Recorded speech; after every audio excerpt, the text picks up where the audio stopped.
allowing them then with Air Forces there. First of all, before we get started, I'm a high school history teacher, so I've been having some throat problems lately. So if you can't hear me, don't hesitate to say speak up. Because sometimes I think I'm yelling. So or if you can't hear me, say speak up. If I'm speaking too loud, say, hey, tone it down just a little bit. Because like I said, lately my students are going, Coach Shelby, we can't hear you. Okay. Well, Battleship North Carolina, this is what she looked like after the war. This is what she looked like in 1945. Two things I want to point out to you. You paid to see the real thing, not this. But I want to show you one thing that we don't have up there that's on the model, and that's these two 60-foot catapults right here. And you notice the float planes, and we have one up there on the stern, a Kingfisher. What these were used for was their primary job was to spot the fall of the 16-inch shells fired from the main guns. These guns were capable of firing over the horizon. So what they would do is they would send these float planes out and they would radio back the ship over, short, on. That's what they do. Also, they were used for scouting. They could go out and fly out in front of the fleet and scout. They also were used for air-sea rescue. If they were down fighter pilots, they could send those planes out, pick them up. As a matter of fact, our Kingfishers were involved in two of those famous air-sea rescues during the war. So, but this is what, like I said, this is what she looked like. And just a little interesting side note, the guy that built this model was building in his kitchen and his wife kicked him out. And had to put it in the garage. So he got finished in the garage and they brought it over here. It's a 1/8 scale model of the ship. It's a very good model too. But I wanted to just point out, we don't have the catapults anymore. That's one thing we don't have. But I'll show you when we get up there where they were. You guys need, before we go up, take a seat, real thing. You guys can use the bathroom or anything else, y'all good, any water on the ship. Not too long ago, she's been sitting here for 60 years, and the ship was actually rusting through. At one point, some of the steel's about as big as my pinky. And what they had to do was go in, cut out all this steel, and then replace it. That's why you see this coffer dam around the ship. That's permanent. We can actually pump that out and get in and work on the boat. She's actually sitting on a bed of mud. Originally, she did float, but over the 60 years she's been here, the silt's washed in. Actually, the ship at one point was sitting like that. And you won't know it when you go up there. Right. But the inclinometers and damage control still work, and it was showing us tilt. Now, the last hurricane that rolled through here, we were sitting like that. All right. But you can see right here, cross members, right here in these pictures, and then we're working on replacing all that stuff. So a lot of steel's been replaced on the port side, a lot of them around on the starboard side of the bow. And I'll show you some of those. Thank you. Try to stay out of your camera. No, you're fine, buddy. You're fine. Okay, here we go. Some of the tour guides hang around the model a little too long. Oh, I figure, hey, they're paying to see the real thing, but I like to point out those Kingfishers. Absolutely. I do want to stop right here.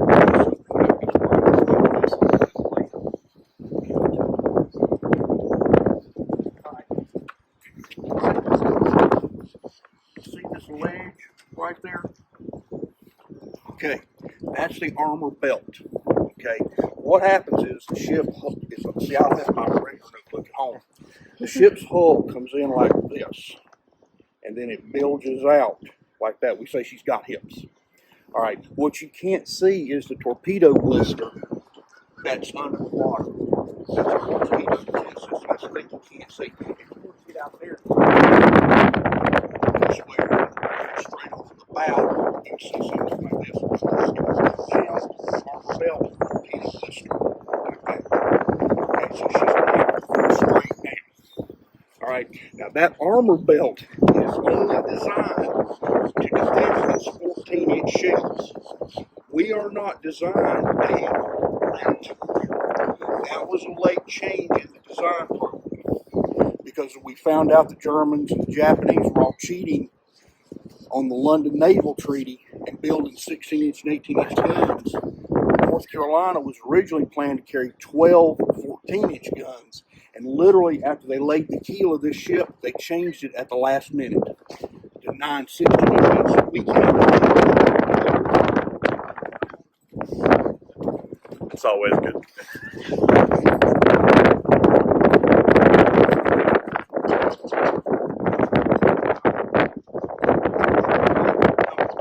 The deck that you're standing on, this is actually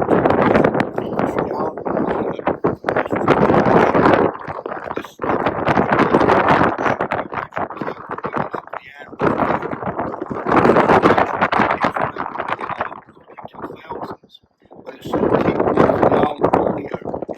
take this up, you got to run, process, hurt. This is designed to do three things. Number one, insulation. Number two, it absorbs shrapnel. The ship doesn't hit it, it absorbs shrapnel. It's softer for the sailors to walk.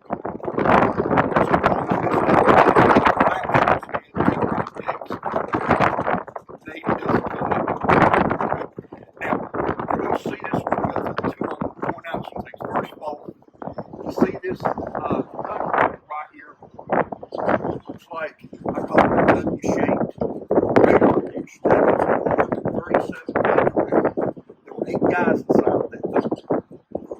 Their job was to aim the 5-inch guns that you see there, and they could also aim the 40 millimeters. I'll be pointing this out on the servo technology in the 1940s was new, like you have in remote control cars. It was new. So they're firing the radars that pick up Japanese aircraft 30 miles out. Okay. Now, 30 miles out, you've got 5 minutes before it's here. 120 miles an hour, it's going to be here in 5 minutes. Battle stations took 5 minutes. So once they picked it up, you got 5 minutes to button up the battle. Once the target reached a certain point, it can be passed off by the fighter director or the gun directors. That is firing a narrow beam, just really tracking the target. And then the guns will actually fire from there. It could be fired from the mounts independently. However many guns. The fire control system on this ship is absolutely incredible. It's ahead of its time, not the 1930s and even today. Guys down in main battery plot, secondary battery plot, can flip switches. You actually have control of all port side 5-inch guns. Or they can split and have, so okay, this gun director's got this group, this gun director's got this group. Interchangeable, flexible. Alright, we can prove it right over here. Show you that. Handling control, 20 millimeters. What happened in anti-aircraft defense is we picked up that Japanese aircraft coming 30 miles out. 5-inch guns would engage the target first. Right? And when we get over one of the 5-inch guns, I'll tell you about the shells they fired. If they couldn't get it, then the 40 millimeters took over. They could be controlled from either there or, and I'll show you another gun director here in a second, that they used. Once the target got within a certain range, 8,000 yards, these were called door knockers because the guys down below, if they heard the 5-inch guns go off, they knew the enemy was close. If they heard the 40s, the enemy's closer. If they heard this, the enemy's on your doorstep. That's why they're called door knockers, close your door, because they knew the enemy was close by. And when we get over that side, I've got a story to tell you real quick. Okay. Catapults would have been, you can see the turntable, you can see the hold downs right here on either side. They would turn them out and launch the planes. We do know that they did a cross-deck launch one time from that one going this way, but they only did it once. Yeah. But they could do it. That was to prove they could do it. It was called a Kingfisher because, well, first of all, Kingfisher. It was named for the Chief of Naval Operations. When you get to be somebody in the Navy, you get something named after you. Well, Admiral King was the Chief of Naval Operations. Kingfisher. There you go. It's otherwise OS, let me make sure I get this right. OS-2U float plane, which they called 2 too old and slow. This particular plane flew during the war, but crashed off of Nova Scotia, and it was they recovered it years after the war. It was recovered, restored by the Roy Aircraft Company, and brought here to Wilmington. And they reassembled it on the deck of this ship. It's been here, I think, since 1972. Wow. But it's in pretty good shape. We just had it repainted too. But I want to show you something really neat. And I will show you his picture. We've got the name of Lieutenant Grade Oliver. Now, when I show you his picture here in a second, you'll think he looks like a 7th grader. Okay, he just shaved for the first time. All right. He ended up flying one of the most famous air sea rescues in the history of World War II. Oliver catapulted off to North Carolina. This was in August of 1945, within days of the Japanese surrender. Okay. He catapulted off, and the other plane catapulted off. A U.S. fighter pilot had been shot down in Montu Bay, which is right there in Japan, and he'd hid in the bush all night. Because at the time that the Japanese were around him, they would kill him in a very horrible way. Because they hated our guts at this point, because we were beating their country up like crazy. They were bracing for an invasion. So he in the bush all night. So they go out to go get him. Well, Oliver, the others, they fly along. Now, we're about 200 miles away from them.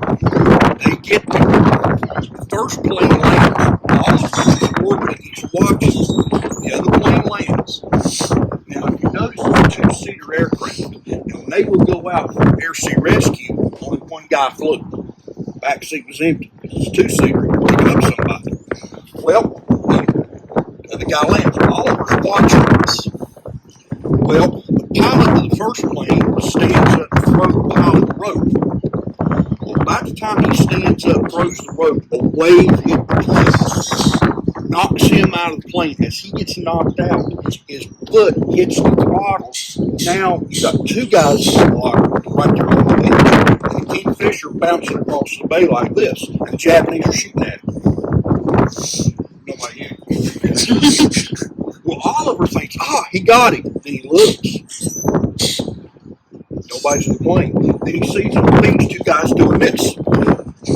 Well, Oliver comes around and lands. Now, he's under fire at this point. He lands. He manages to back the plane up. Now, remember, this is a two-seater aircraft. We've got two guys on the beach, one guy flying. Problem. We can put all of them. Well, he tells us, look, I can only take one of you. Well, after a nice 4-letter nice conversation, two guys got in there. He barely takes off. His plane was now overweight. He barely takes off, but he takes off. He gets back here. They hoist the plane aboard. I'm going to show you how that worked here in a second. They hoist the plane back on board. They opened up the gas tank, bone dry. Bone dry. I'm going to show you something. Now, I'll elaborate on this. The name right here, Means, that's Elder Means. He was killed on a very tragic day for his battleship. We lost Means in a recovery accident when they were recovering the Kingfisher.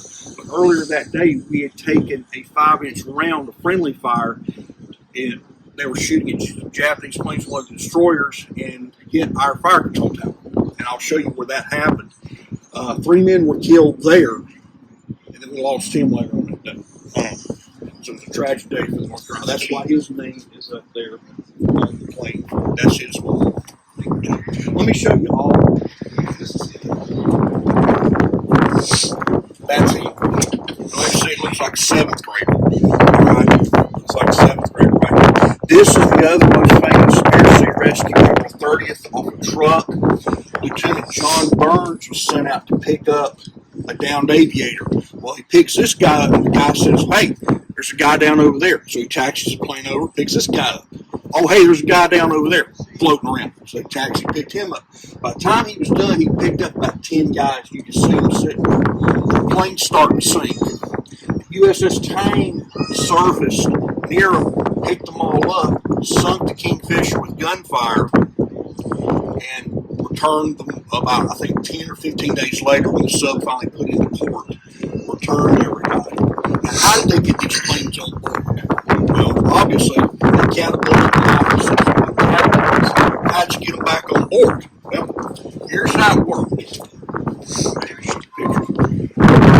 When they returned, they would fly down the starboard side, down this way, and hoist a flag saying, okay, we're ready. The ship would then literally turn in the ocean and create a slick, smoothing the water out. They would tow this behind the ship. That's a recovery sled. All righty? And what would happen is he would land in that slick. Okay?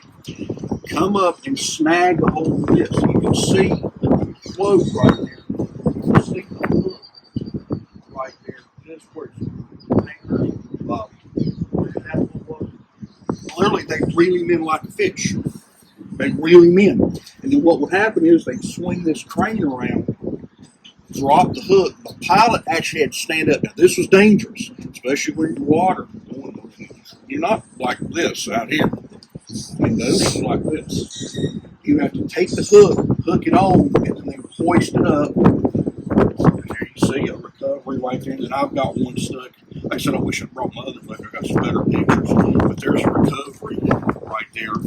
This is not on board the North Carolina. This is on board one of the Iowas with the same plane, same crane. That's what a recovery would look like right there. And then setting the thing back on the catapult. Originally, we carried 3 Kingfishers, but when the 40mm guns were installed, these were a later installation. We couldn't carry the third one, so we're down to 2. Originally, she carried 3. So, any questions so far? Okay, we're going to go back on this one.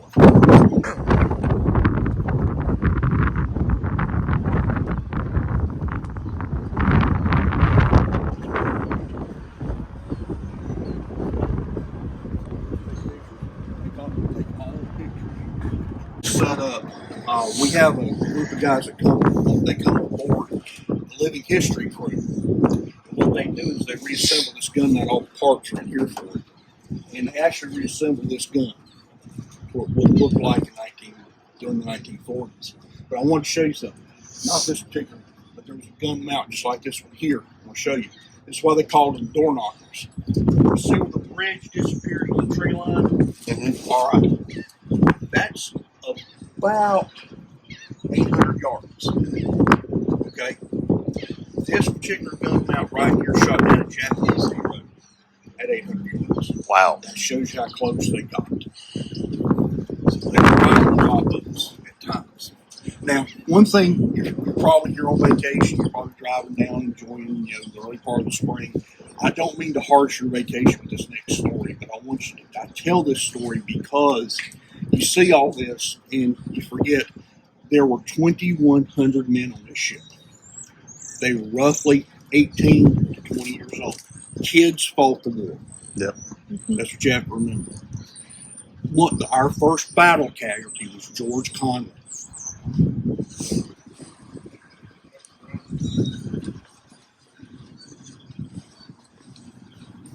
This was his battle station right here. What happened during the Battle of the Eastern Solomons? That was our first major engagement. These kids on this ship had never been shot at. They drilled and drilled and drilled. This was their first time in combat. A Japanese bomber dropped a bomb off our port side, roughly about the road where you came in. Came over the top of the ship. The bomb missed us. Circled around, went over where the Ballast Hotel sit. Circled back around and lined up with our stern and sprayed this entire area with 20 caliber ammunition. All these guys ran. They were kids. They were scared. Conley turns and he takes a bullet right here. Bled out before they could get him to sick bay. He died. Here's where the story gets. This is where it gets poignant. The ship had just left New York Harbor a couple weeks before. Went down the East Coast with the Panama Canal. Conlon had just asked his girlfriend, who was 18 years old, to marry him. They just got engaged. Now imagine an 18-year-old girl doing this today. She gets on a train in New York, rides to San Francisco, because the ship was scheduled to port in San Francisco before going to Pearl Harbor. So she meets him in San Francisco. They get married. Okay? Then the ship leaves the combat zone. We arrived in Pearl Harbor. We were the first battleship to enter Pearl Harbor after the attack. That's our claim to fame. You had other ships go in and out after December the 7th, aircraft carriers, submarines, fleet auxiliaries, destroyers, and cruisers. No battleships, because all our battleships were sitting in the mud or sitting in dry dock getting repaired from the December 7th attack. We were the first battleship to enter Pearl Harbor on July the 11th, 1942. And you should have heard the cheers when we entered the harbor, because they'd never seen that fire control tower coming around Ford's Island, and all of a sudden all these sailors, all these wrecked ships, welding, cutting, and all of a sudden here comes this bright, shiny new battleship from the States. And morale shot up. Horns were going off all over the harbor. Sailors were hanging from the rigging, cheering. Bells were going off. Big American flags are going up to salute the newest battleship coming in Pearl Harbor. That said, hey, there's help coming. So that's our big claim to fame. We were the first battleship to enter Pearl Harbor. Oh, yeah. And then after that, after she left Pearl Harbor, went to the Battle of the Eastern Solomons, which is Guadalcanal, is what it is. That's where Compton got killed. So that gives you kind of a time frame right there. All right, any questions so far? Okay, well, I'll tell you what we're going to do. We're going to go below decks. We're going to go below decks. When you're down here, you're sealed in. Right. Because all the hatches would have been closed to maintain watertight integrity. Right. But we do know down here in the engine rooms, it would get hot. Yeah. It would reach about 110 degrees down here with all the steam, the noise. It would get hot down here. We do know at times they did rotate the crewmen through here. 15-minute watches, and then go back up to the second deck, right, where they would cool off. But what you're looking at right here, this is boiler number 7. All right, I think this is boiler number 8. We carried 8 Babcock and Wilcox boilers, right, as did most U.S. fast battleships. You can look down through here and see the bottom of the boiler. And what happened down here was when they needed more speed, you'll hear them say to light off the engines. All right, down here, I don't know. Oh, they're right over here. I'll show you.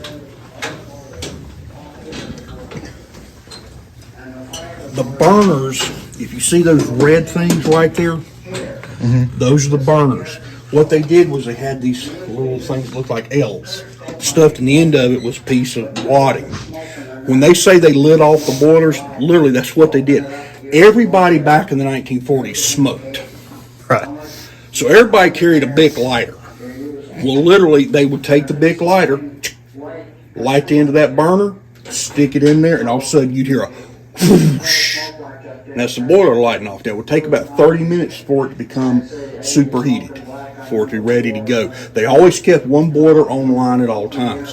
In the combat zone, they kept at least 2 of them online. General quarters, all 8 of them went online. In case, especially if they knew they were going into battle, all 8 were already warmed up and ready to go, because the captain may need that high speed to get out of trouble. So this is a very busy place, especially during combat. Like I said, you're standing between 2 of these boilers. By the way, these boilers were put in as the ship was built. The ship was built around these. So there's actually a picture of the ship under construction, and I think it's the boiler in engine room number 2 has snow on top of it. We were built in the Brooklyn Navy Yard in Brooklyn, New York. Is where we were built. So you see snow on top of the boiler right there.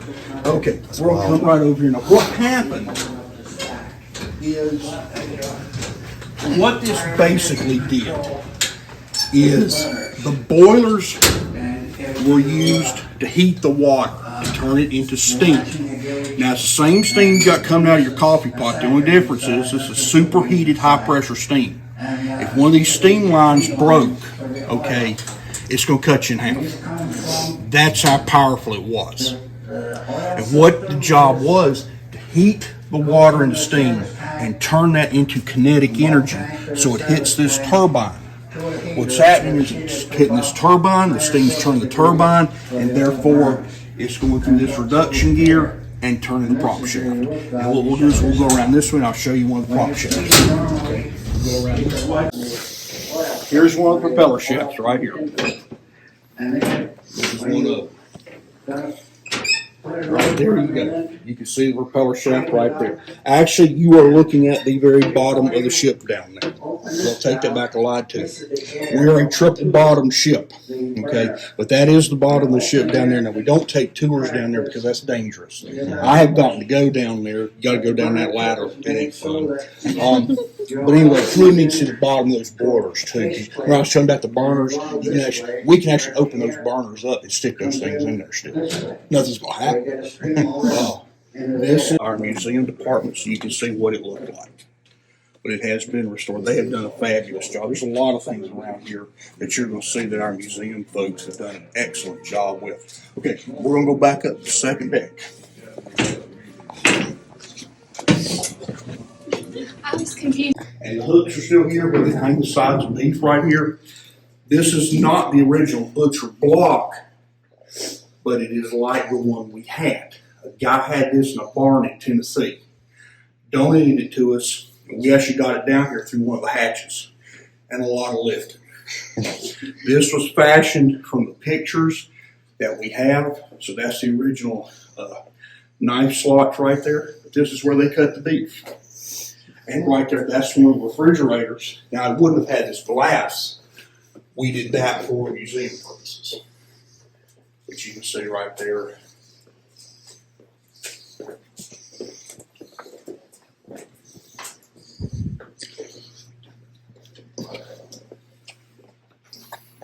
Oh, yeah. This is Thanksgiving dinner, 1943.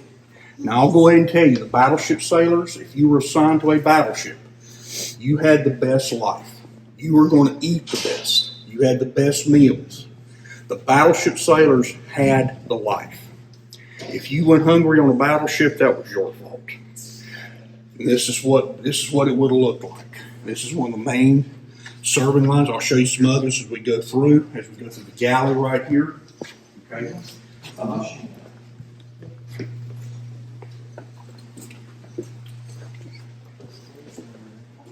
There would have been a line right here. You see where these yellow. There was a line of griddles running right down through here.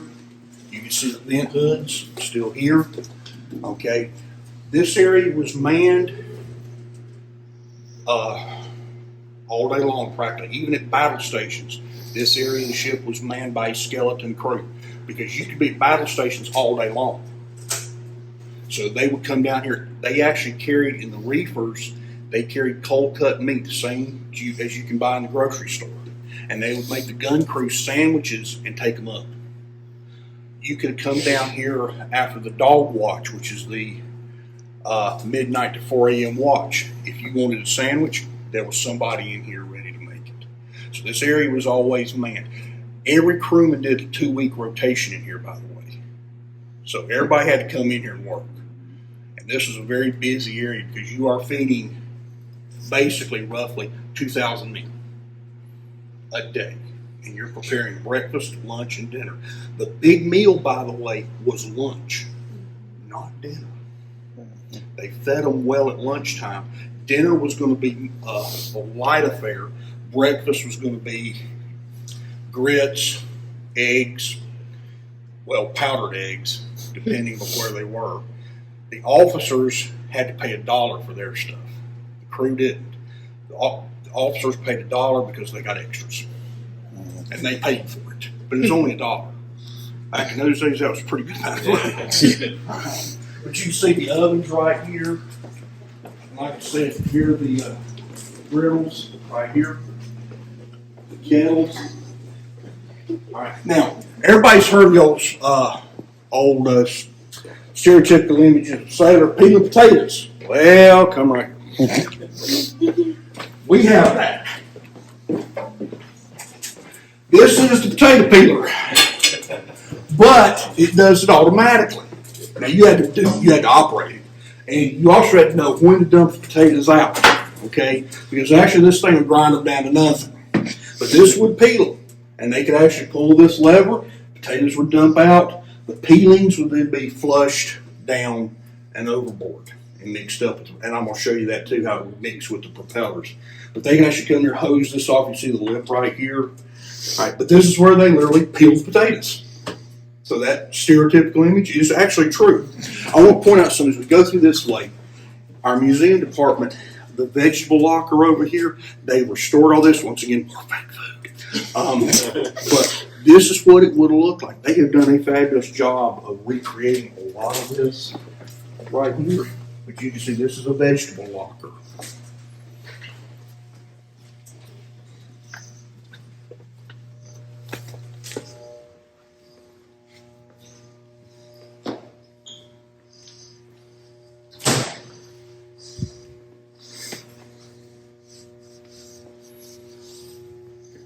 Once again, typical mess deck section. A couple things I want to point out. Number one right here. These are all over the ship. These are called scuttlebutts, otherwise known as to us in the civilian world, water fountain. They call them scuttlebuts because in the back in the day of the old sailing ships, the barrels that held the water were called butts. And where everybody would talk would be around the water butts. Also, they would throw things overboard. That's why it's called a scuttle. So it got jammed together, scuttlebutt. And this reason they called this, what they would do right here is all the sailors would end up coming here, and this is where all the rumors got going. So they'd go and say, hey, what's a scuttlebutt? Where are we going? Instead of saying, what are the rumors? Hey, what's a scuttlebutt? This is where everybody did it. Okay, you can see the hammock over here. All right. Sailors did actually sleep in those. They could string these from these hoods. They not hang these tables up here, but each sailor had their hammock. You could hang your hammock from up here. One surviving crewman who's now deceased that I talked to said it was the best sleep he ever got because the ship's rocking and guess the hammock's doing. Mm-hmm. Okay. Once again, tables are original. Okay. Draw your attention to this right over here.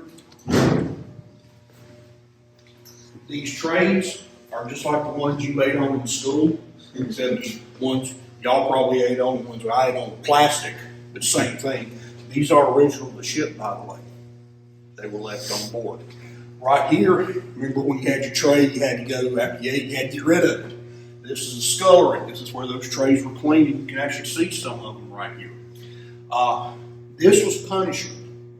If you did something wrong, you could be in captain's mast sentenced to work in the scullery for a couple of weeks where you're cleaning trays. So while the guys working in here, we're serving some kind of punishment.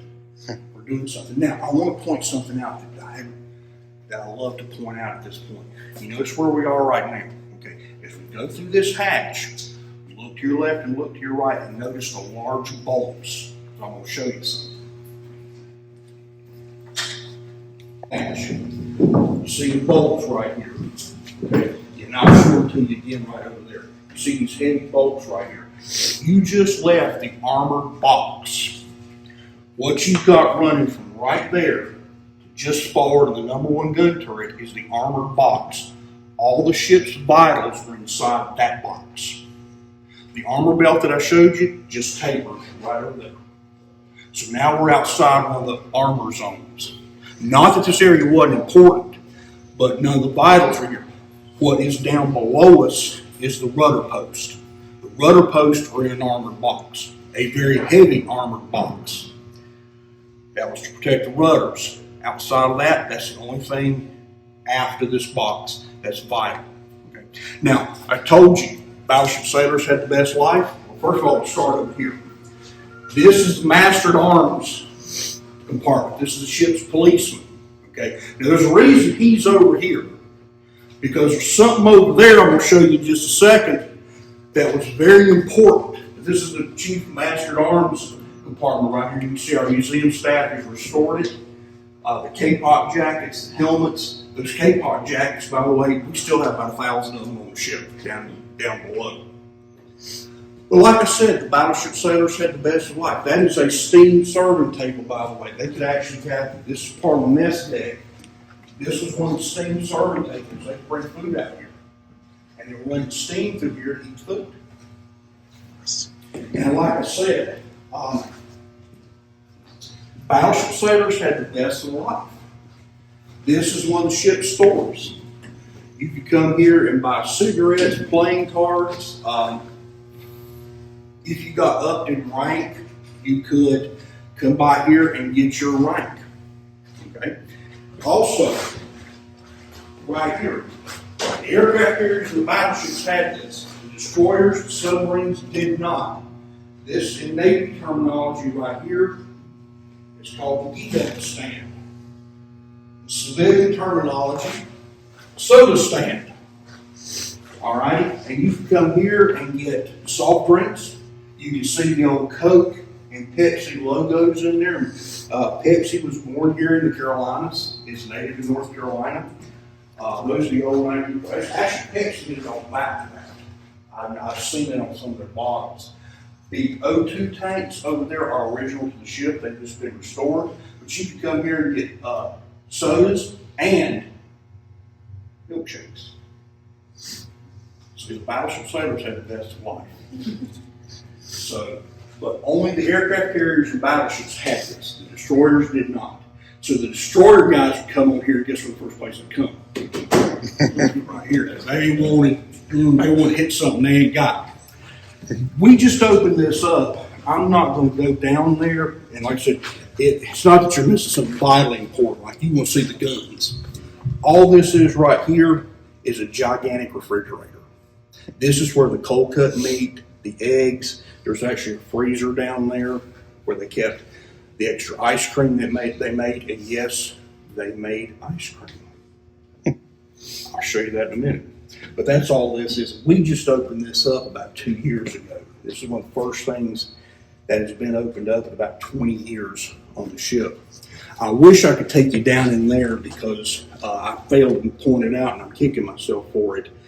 While we were down in engineering a while ago, I should have shown you the 16-cylinder diesel engine. We've got 8 of those on board. What they did was they turned generators to create the electrical power.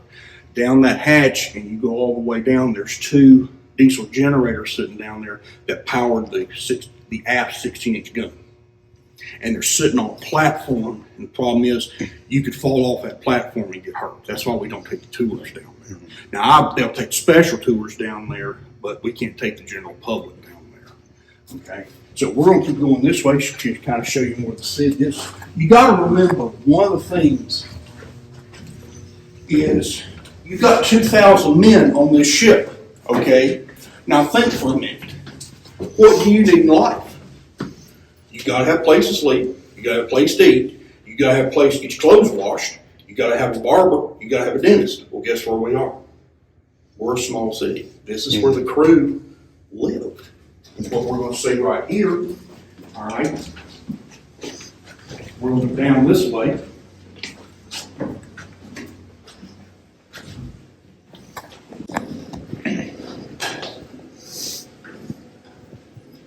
Now, one thing you notice as you get down here, you notice how it keeps getting narrower. So we're on the stern of the ship right here. Remember I told you about the only armored thing on this end, the rudder post? There's the armor. That takes you down to the rudders. See how thick that is? That's how thick the rudder armor is. What you're seeing right here, okay, this is one of the laundry prep areas. We're actually going to come around this way, okay? We're going to come around this way. What I want to show you guys is we're going to go this way. Okay, we're going to go around this way. And I'm going to show you way back. Okay.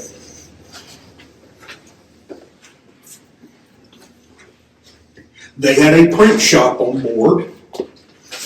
They had a print shop, and this is where the main job of this print shop was to develop the photographs taken by the Kingfishers when they went out to scout. But they also could print newsletters. The ship's newsletter was called the Tar Heel, obviously for the Tar Heel State. All right, but they would print a lot of stuff in here was printed. It kind of surprised me to find out what all they did when I actually was reading about this room. But this was the print shop, and then they had the dark room right there where they could develop photographs for scouting. Okay, we're gonna come around this way. Now I'm gonna stand here. This is the laundry issue room. So that way you guys can see it. Remember I said see it, see. So once your clothes were washed, this is where they were put. This is the laundry issue room. And we'll come around this way too. Now if you notice the picture right there, you see them work, it looks like they're working in their underwear. That's how hot it got. This ship was not air conditioned during the war. There were only certain areas that were air conditioned. Pretty much the rest of it, you just had air blowing. So it got hot down here. That's why you see pictures of them like that in their underwear. But this is the ironing room, and then we'll come over this way.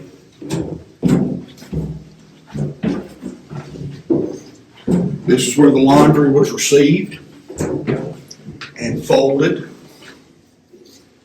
Okay, like I said, that those are actually, I did ask, some of those are replicas and some of those are real. I don't remember what she said, but there's a mixture in there of what they've got. Okay, I'm gonna stand right over here, let y'all come right over this way, that way you can see this. These are your washing machines. This is where the clothes are actually washed.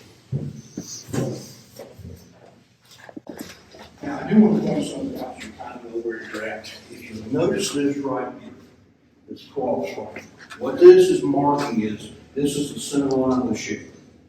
So if you're standing right here, you are dead center of the ship. So you can see these little marks that tells you. It also gives you the coordinates of the bulkhead and what compartment we're in. Okay, all right. We're going to go back up and then we're going to go back around and come out the other side of this deck right here.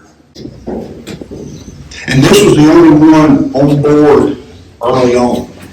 So when you came and got your haircut, there would have been a line right here. If the captain came down and got his haircut, guess what?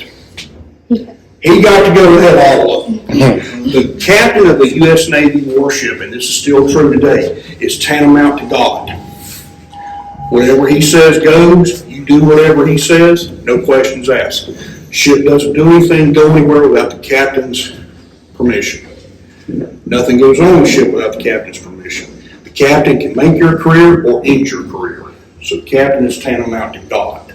So anywhere the captain went, he got to go first. Now they did put later, there is a barber shop up forward for the officers. They did make one of those later. And if you're wondering what's over here behind this bulkhead right here, this is another, there's another what we call water closet, which is civilian terminology, bathroom, or Navy terminology, the head. That's what's behind that hatch. And then there's another mess deck through here too, where they would eat. Everybody always sees this and thinks, 2,000 men in there? Well, there's more than what you think. We just got this closed off because it's the same as what you see out here.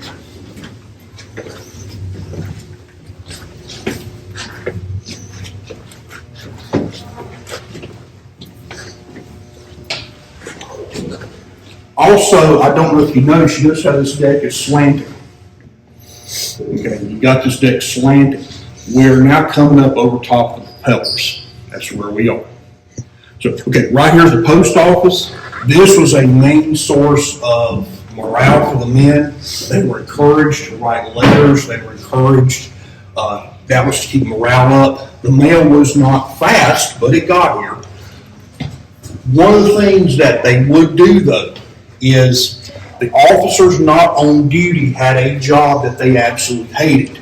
Okay? I want y'all to think about this.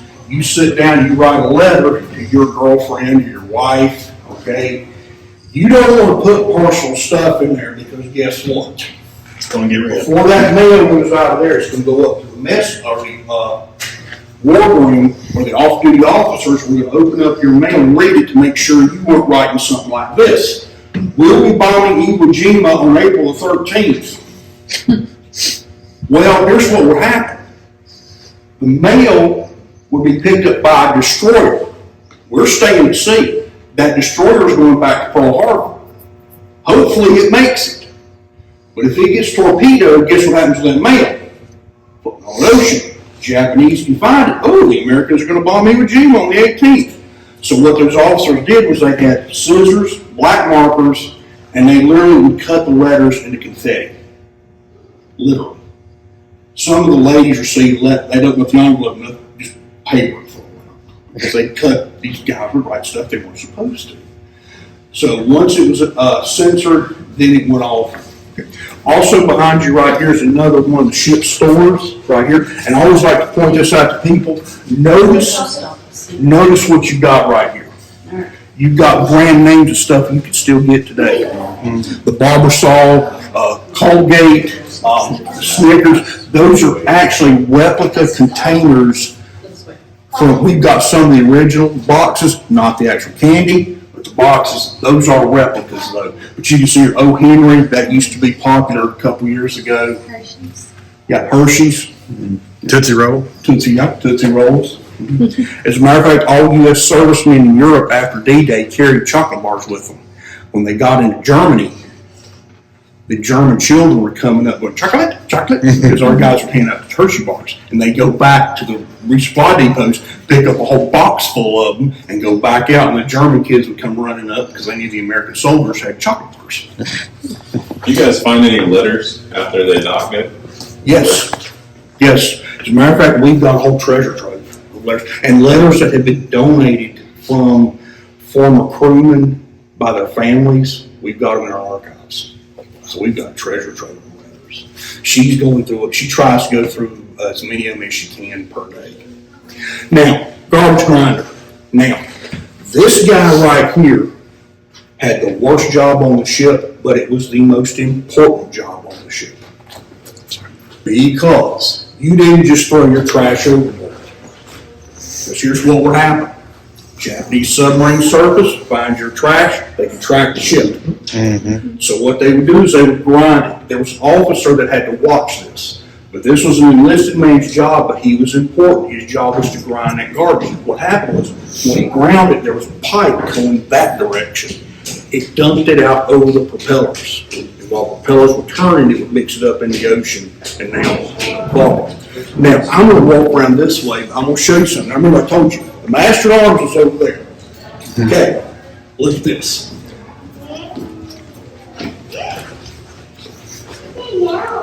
I'm going to stand right here so you guys can get a look. This is the ice cream machine. Once again, only aircraft carriers and battleships had ice cream makers. It was made with powdered milk, but the destroyers, when they would come alongside to refuel, we would give them a 5-gallon bucket of ice cream. The destroyer men hated refueling because it wasn't because of the refueling.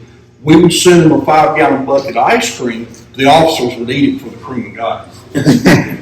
But as a crewman here on the Battleship North Carolina, come get ice cream. The fencing is original. This is original. This was put here to keep sailors from reaching over. And look who's over there watching.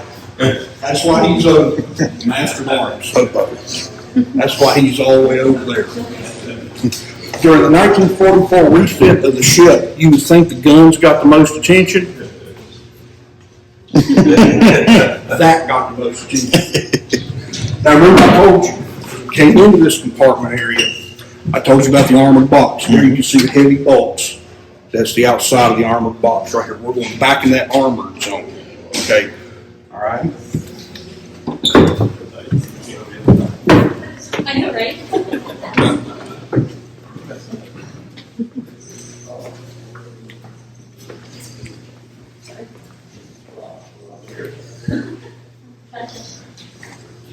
All right. This is one of my favorite areas right here to talk about.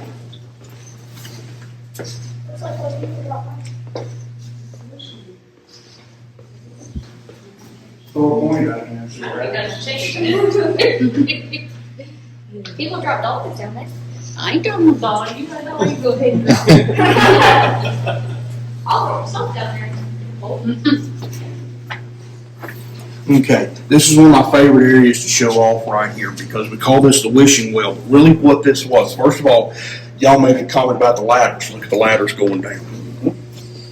Okay, you're looking down 38 feet. What this really was, people will say, well, how did you get these 16-inch shells down to the magazine? Well, there you are. And we literally lowered them down, straight down that way. And then once it got down to the bottom of the ship, they would turn the shell, pass it into the barbette, and then back up to the magazines. This was a time-consuming, heavy, labor-intensive job.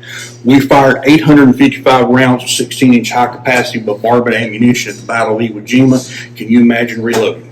There's the machine they would use to actually drop this stuff down. And it could be done by hand, but that was one of the machinery pieces they would use. And they could rotate it around and drop it straight down. Now, also, you notice where I said you're back in the armored box. Notice the thickness of this hatch. You're standing on an armored deck. That's what you're on top of the armored box right now. This is how thick it is. Okay, so once you're underneath this deck, you're in a very well protected place. You're not going to get hurt down there. This is a replica. This has actually been restored. We have a guy that's gone around and done all this. The serial numbers are his wife's birthday. Interesting. Excuse me. I'm trying to stay out of this camera. A catapult pistol.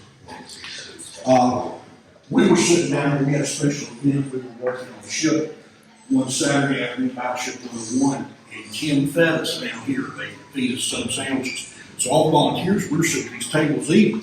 Well, tours are coming through just like y'all, everybody else. People were coming through taking our picture going, look, here's some of the crewmen eating. Have y'all been on the ship since the war? A lady actually asked us that. One of them said, yeah, and some of us hadn't aged as well as others. And the whole place broke up laughing. Wow. The movies were showing up on the main deck. If they were out of the combat zone, they could do it on the main deck. If they were in the combat zone, they would do it down here. And I'm gonna step out and show you this. One days, I'm taller and let me go back and look at these things. The projectors that were used are still here. The original projectors. They're right in there.